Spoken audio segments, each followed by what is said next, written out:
All right, so again, we're dealing with that parallelogram.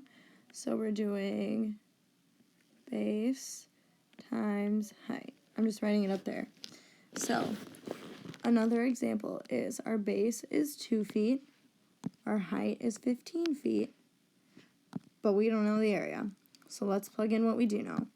So we said the base is 2, and the height is 15, and we don't know the area, so I'm just going to write an A.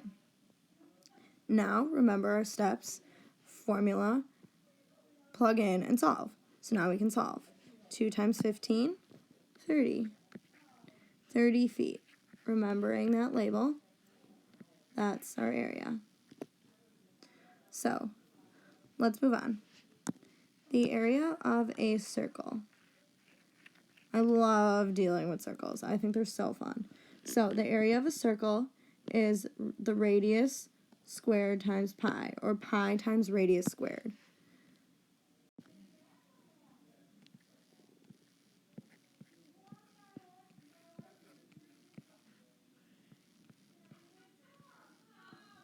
So I'm just going to practice that again. So we can do pi times radius squared, or radius squared pi. Because these are being multiplied together, that's the commutative property where you can move things around. It still is the same. So let's remember our steps. Pause and write down the steps on the side.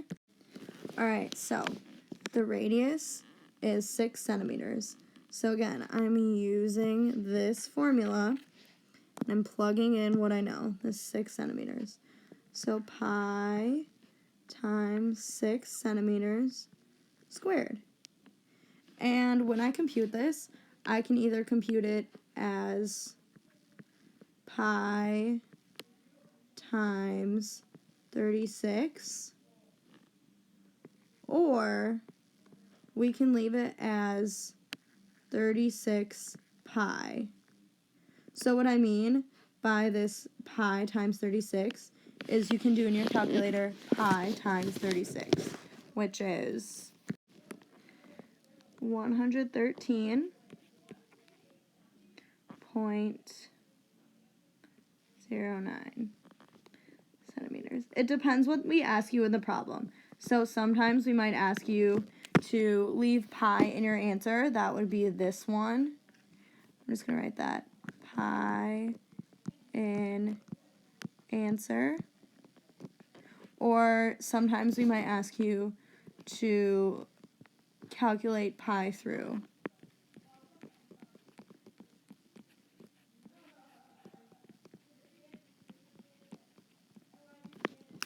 So for this next one, R equals 7, A equals question mark. So again, we're going to plug in what we know.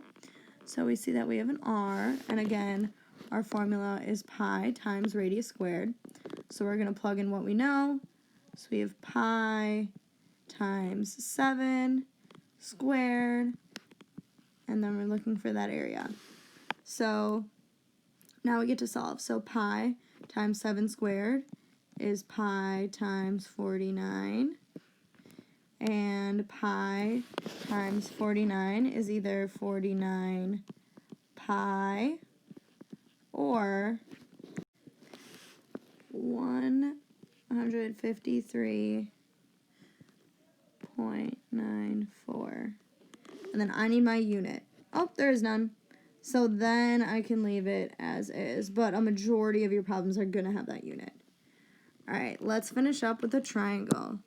So with our triangle, the area of a triangle is half of the base times the height. So that formula looks like 1/2 times the base times the height. So again, our steps are, you guessed it, finding the formula, plugging in what we know,